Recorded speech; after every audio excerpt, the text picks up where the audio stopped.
Hello students and all the viewers, उम्मीद है कि आप सब खैरियत से होंगे।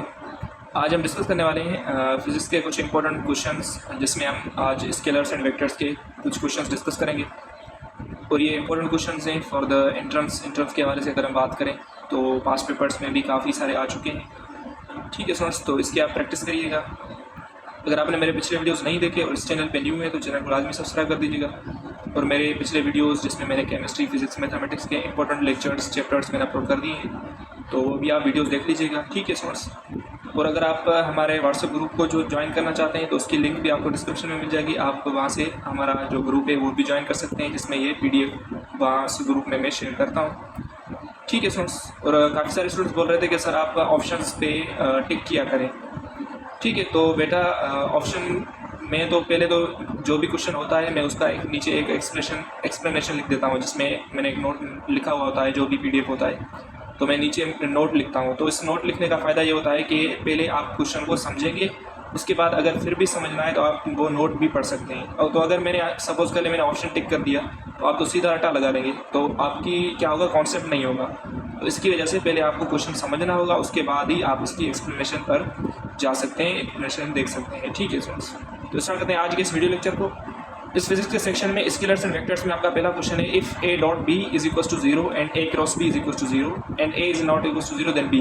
अब देखें, अगर दो वेक्टर्स का डॉट प्रोडक्ट 0 है एंड क्रॉस प्रोडक्ट आल्सो 0 है, अगर ए वेक्टर 0 के बराबर नहीं है तो बताओ बी वेक्टर क्या है। B vector is equal to A है, बी वेक्टर 0 है, परपेंडिकुलर टू ए है या पैरेलल टू ए। सपोज करें अगर दो वेक्टर्स पैरेलल हो गए तो एंगल क्या होगी, 0 डिग्री, और कोस 0 किसके बराबर होता है, 1 के, मतलब ए डॉट बी 0 नहीं होगा। ठीक है, अगर दो वेक्टर्स पैरेलल होंगे तो ए क्रॉस बी क्या होगा, 0 होगा। तो इसका मतलब ये है कि अगर दो वेक्टर्स पैरेलल होंगे तो ए डॉट भी 0 नहीं होगा, ए क्रॉस भी 0 हो जाएगा। अगर दो वेक्टर्स परपेंडिकुलर होंगे तो ए डॉट भी 0 होगा, लेकिन ए क्रॉस भी अगेन 0 नहीं होगा, क्योंकि साइन 90 0 के बराबर नहीं होता। ठीक है, तो इसकी यानी दो ही कंडीशंस थी। पहली तो ये थी, अगर दो वेक्टर्स पैरेलल हो गए तो ये कंडीशन सेटिस्फाई नहीं होगी। अगर दो वेक्टर्स परपेंडिकुलर हैं ए एंड बी, तभी ये कंडीशन सेटिस्फाई नहीं होगी। इसका तीसरी कंडीशन ये है कि अगर ए 0 के बराबर नहीं है तो इसका मतलब है लाजमी है कि बी वेक्टर 0 होगा, क्योंकि अगर बी वेक्टर 0 होगा तब भी A dot B and A cross B दोनों 0 हो सकते हैं, अदरवाइज ये नहीं हो सकते। तो इसकी वजह से इसका करेक्ट ऑप्शन जो होगा वो होगा ऑप्शन नंबर बी। ठीक है, इसका ऑप्शन नंबर बी करेक्ट हो जाएगा, क्योंकि नीचे मैंने नोट भी लिख दिया है, ए डॉट बी बराबर होता है A B cos theta and 0 at 90 degree. ठीक है, and A cross B is equal to A B sine theta, और ए क्रॉस बी 0 होता है एट 0 डिग्री। ठीक है, तो यहाँ हम नीचे नोट भी लिख सकते हैं। तो इसका करेक्ट ऑप्शन क्या होगा, बी वेक्टर 0 होगा, यानी बी ऑप्शन करेक्ट है। तो सेकंड क्वेश्चन है, the cross product of I and J. I and J ये यूनिट वेक्टर्स होते हैं। ठीक है, I along X axis, J along Y axis. तो अगर दो वेक्टर्स का आप यूनिट वेक्टर्स का क्रॉस प्रोडक्ट लेंगे तो आई क्रॉस जे किसके बराबर होता है, हमेशा जे के बराबर होता है, सॉरी के बराबर होता है। ठीक है, यानी आपको तीसरा वेक्टर मिलेगा जो इन दोनों वेक्टर्स के परपेंडिकुलर होगा। तो आई क्रॉस जे का जो करेक्ट आंसर होगा वो होगा के। तो डी ऑप्शन इसका करेक्ट हो जाएगा। थर्ड क्वेश्चन है, if A is equal to 2i minus K and B vector is equal to 2i then A dot B. तो ए डॉट बी हम कैसे फाइंड आउट करते हैं, ए डॉट बी हम फाइंड करते हैं आई को आई के साथ मल्टीप्लाई करते हैं, और जे वाले वेक्टर्स को जे वाले के साथ, के वाले को के वाले के साथ करते हैं। क्योंकि अगर डिफरेंट यूनिट वेक्टर्स की डॉट प्रोडक्ट लेंगे तो वो 0 होती है, और सेम यूनिट वेक्टर्स की डॉट प्रोडक्ट 1 के बराबर होती है। मैंने पिछले वीडियो लेक्चर में भी आपको समझा दिया था। तो आप सिंपल क्या करेंगे, आई वाले को आई वाले के साथ मल्टीप्लाई करें, 2i को 2i से करेंगे तो ये होगा 4, और आई डॉट बी तो 1 के बराबर हो जाएगा आई डॉट आई। लेकिन के ए वेक्टर में है लेकिन बी वेक्टर में के नहीं, तो आपसे छोड़ देंगे। तो इसका करेक्ट ऑप्शन जो होगा वो होगा ऑप्शन नंबर सी, 4 हो जाएगा। ठीक है, 4 आई भी नहीं होगा, सी ऑप्शन करेक्ट होगा। तो नीचे मैंने नोट भी लिख दिया है, आप वो भी पढ़ सकते हैं। फोर्थ क्वेश्चन है, Y component of the vector A. अगर ए वेक्टर 10 यूनिट्स के बराबर है, when it forms an angle 30 degree with positive X axis. अगर ए वेक्टर 10 यूनिट्स का है और ये एंगल बना रहा है कितनी, 30 डिग्री अलॉन्ग एक्स एक्सिस, तो बताओ इसका वाई कंपोनेंट क्या होगा। तो अगर कोई भी वेक्टर कोई एंगल बना रहा है तो इसे हम कैसे डिकम्पोज करते हैं, एक करते हैं हम अलॉन्ग एक्स एक्सिस, एक करते हैं हम along Y axis. X axis के अलॉन्ग जो होता है वो होता है A X is equal to A cos theta के बराबर कंपोनेंट, और वाई एक्सिस के अलॉन्ग जो कंपोनेंट होता है वो होता है A Y is equal to A sine theta. ठीक, और आपको पता है साइन थीटा किसके बराबर होता है, साइन 30 वो बराबर होता है 1/2, और 10 को 1/2 से मल्टीप्लाई करेंगे तो आपको करेक्ट आंसर जो मिलेगा वो मिलेगा 5 यूनिट्स, यानी उस वेक्टर का वाई कंपोनेंट जो होगा वो होगा 5 यूनिट्स। नीचे मैंने एक्सप्लेनेशन लिख दी है, A Y is equal to A sine theta, और ए वेक्टर तो 10 यूनिट्स के बराबर है और साइन 30 1/2 तो दोनों मल्टीप्लाई हो जाएंगे तो 5 यूनिट्स करेक्ट आंसर हो जाएगा। फिफ्थ क्वेश्चन है if I J and K are unit vectors then I cross J K dot I cross J is equal to. सबसे पहले आप क्या करेंगे, आई क्रॉस जे फाइंड करेंगे ब्रैकेट वाले। तो आई क्रॉस जे किसके बराबर होता है, के यानी थर्ड वेक्टर आपको मिलेगा क्योंकि ए क्रॉस प्रोडक्ट है। तो आई क्रॉस जे के बराबर होता है और के डॉट के अगेन किसके बराबर हो जाएगा, 1 के, क्योंकि सेम यूनिट वेक्टर्स की डॉट प्रोडक्ट 1 होती है। तो इसके लिए इसका करेक्ट ऑप्शन जो होगा वो होगा ऑप्शन नंबर ए। तो नीचे मैंने नोट भी लिख दिया है। सिक्स्थ क्वेश्चन है द मैग्नीट्यूड ऑफ प्रोडक्ट के डॉट जे क्रॉस आई। अब देखें अगर हम फाइंड आउट करते हैं आई क्रॉस जे तो वो बराबर होता है के, लेकिन जे क्रॉस आई किसके बराबर होगा, ये होगा माइनस के, यानी उसका जो डायरेक्शन होगा थर्ड वेक्टर का वो अपोजिट हो जाएगा।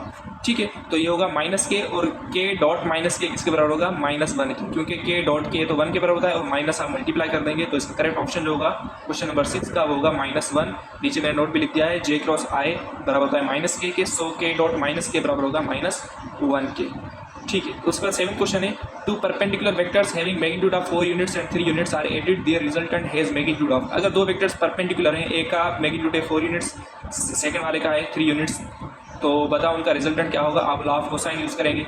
ठीक है, लॉ ऑफ कोसाइन के लिए अगर दो वेक्टर्स परपेंडिकुलर होंगे तो यानी ए कोस 90 अगेन 0 के बराबर हो जाएगा। तो इसकी वजह से आप सिंपल क्या करेंगे, square root of A square plus B square find करेंगे तो आपको करेक्ट आंसर जो मिलेगा वो मिलेगा 5 यूनिट्स। ठीक है, law of cosine he use करते हैं हम इसके लिए। उसके बाद 8th क्वेश्चन है I cross J dot J cross I. अब देखिए आई क्रॉस जे किसके बराबर होगा, के, और जे क्रॉस आई किसके बराबर होगा, -के, और के डॉट माइनस के किसके बराबर होगा, -1 के, जो हम ऊपर क्वेश्चन करके आए। तो इसका करेक्ट ऑप्शन जो होगा वो होगा -1 होगा। ठीक है सर, उसके बाद आपके पास चैप्टर मोशन इन 1 डायमेंशन के कुछ इंपॉर्टेंट क्वेश्चन हैं जिसमें आपका पहला क्वेश्चन है the area between a velocity time graph and time axis is equals to. तो ये किसके बराबर होता है। ठीक है, तो आपको पता है area under the velocity time graph always shows the displacement, हमेशा डिस्प्लेसमेंट शो करता है। ठीक है, तो इसका करेक्ट ऑप्शन जो होगा वो होगा ऑप्शन नंबर सी, डिस्प्लेसमेंट। उसके बाद सेकंड क्वेश्चन है swimming is possible on the account of. तो स्विमिंग किस लॉ के अकॉर्डिंग पॉसिबल हो सकती है, ये according third law of motion. ठीक है, एक्शन का अपोजिट रिएक्शन की ही वजह से ही हम स्विमिंग कर पाते हैं। तो इसके लिए इसका correct option third question option होगा third law of motion. Third question है inertia of body is measured in terms of. तो इनर्शिया को हमेशा इन टर्म्स ऑफ मास में ही मेजर किया जाता है। ठीक है, तो इसका डी ऑप्शन करेक्ट हो जाएगा। फोर्थ क्वेश्चन है during free fall of air friction, during free fall motion of air friction is negligible the acceleration of bodies of different masses. तो अगर आप एयर फ्रिक्शन को नेग्लिजिबल करेंगे तो डिफरेंट यानी मासेस की जो बॉडीज़ हैं उनकी हमेशा एक्सेलरेशन क्या होगी, सेम होती है। ठीक है, तो ए ऑप्शन करेक्ट हो जाएगा the same for all masses. ठीक है, उसके बाद है fifth question the frictional resistance between its various layers of fluid is called. तो ये विस्कोसिटी की डेफिनेशन होती है। ठीक है students, the viscosity is the resistance to flow of liquid. नीचे मैंने नोट भी लिख दिया है कि विस्कोसिटी ऐसी प्रॉपर्टी होती है जो फ्लूइड को फ्लो करने में रेजिस्ट करती है। तो इसका करेक्ट ऑप्शन होगा वो होगा option number D, viscosity. Sixth question है if two bodies of equal masses collide elastically, then their velocities are added, their velocities are subtracted, their velocities do not change, their velocities will be exchanged। ठीक है, तो अगर दो bodies equal masses की हैं और collide कर रही हैं इलास्टिकली, ठीक है, इलास्टिकली कोलाइड करते हैं उसका मतलब मोमेंटम एंड काइनेटिक एनर्जी दोनों सेम होंगी। ठीक है, इलास्टिकली कोलाइड कर रही हैं तो क्या होगा, कोलाइड करने के बाद आफ्टर कोलिजन क्या होगा, दोनों यानी बॉडीज़ की वेलोसिटीज़ क्या हो जाएंगी, एक्सचेंज हो जाती है। ठीक है, तो ये डी ऑप्शन करेक्ट हो जाएगा। आप इसको ही फार्मूले के थ्रू भी प्रूफ कर सकते हैं, इसका फॉर्मूला भी होता है। ठीक है, उम्मीद है कि आपने ये फॉर्मूला पढ़ा होगा। ठीक है, law of conservation of momentum का। उसके बाद 7th क्वेश्चन है to produce same acceleration in the bodies of masses 10 kg and 20 kg the force applied on the second body should be. अब देखें, एक बॉडी का मास है 10 kg, एक बॉडी का मास है 20 kg। ठीक है, यानी बी ऑब्जेक्ट का जो मास है वो है 20 kg। तो आपको पता है force according to second law of motion क्या कहते हैं, फोर्स डायरेक्टली प्रोपोर्शनल होता है मास के। अगर आप मास देखें, ए बॉडी का 10 बी बॉडी का 20, तो मास को डबल कर रहे हैं तो फोर्स भी क्या होगा, डबल हो जाएगा। ठीक है, तो इसके लिए आपका करेक्ट ऑप्शन होगा वो होगा ऑप्शन नंबर सी, डबल। नीचे मैंने नोट भी लिख दिया है Newton second law, according to the Newton second law force is directly proportional to the mass, so force will be double. क्योंकि आप मासेस को डबल कर रहे हैं तो फोर्स भी डबल हो जाएगा। 8th क्वेश्चन है how long does it take a car going at 30 meter per second to stop if it decelerates at 5 meter per second square. ठीक है, अगर एक कार डिसलरेट हो रही है, उसकी एक्सेलरेशन डिक्रीज हो रही है continuously 5 meter per second square की स्पीड एक्सेलरेशन से, और कार मूव कर रही है 30 मीटर पर सेकंड की वेलोसिटी से, तो बताओ उसको रोकने में कितने सेकंड्स लगेंगे, कितना टाइम लगेगा। ठीक है, तो इसके लिए हम third equation of motion use करेंगे VF = VI + AT, जिसमें आप क्या करेंगे VF 0 रखेंगे। क्योंकि बॉडी जो कार है वो स्टॉप होने जा रही है। ठीक है, तो वी एफ आप 0 रखेंगे एंड वी आई आपको गिवन है वो 30 मीटर पर सेकेंड है। सो आप इस फॉर्मूले में ही ये वैल्यूज पुट करके आप यानी टाइम का जो फॉर्मूला है वो भी आप निकाल सकते हैं। ठीक है, तो इसका करेक्ट ऑप्शन जो होगा वो होगा 6 सेकेंड्स। ठीक है, आपसे सॉल्व करेंगे तो 6 सेकेंड इसका करेक्ट ऑप्शन होगा और एक्सेलरेशन आप नेगेटिव लेंगे क्योंकि डिसलेरेट हो रही है। ठीक है, तो ये भी आप याद कर दीजिएगा, आप इसमें फॉर्मूला में ये वैल्यूज पुट करके अब इसका करेक्ट ऑप्शन जो होगा वो 6 सेकेंड्स होगा, आप फाइंड आउट कर सकते हैं। ठीक है स्टूडेंट्स, तो उम्मीद है कि आपको ये वीडियो समझ में आ गया होगा। ठीक है, अगर वीडियो समझ में आ गया है तो वीडियो को लाजमी लाइक कर दीजिएगा, चैनल को सब्सक्राइब कर दीजिएगा, अपने फ्रेंड्स के साथ शेयर भी कर दीजिएगा। ठीक है स्टूडेंट्स, तो मिलते हैं नेक्स्ट वीडियो में, तब तक के लिए अल्लाह हाफिज़।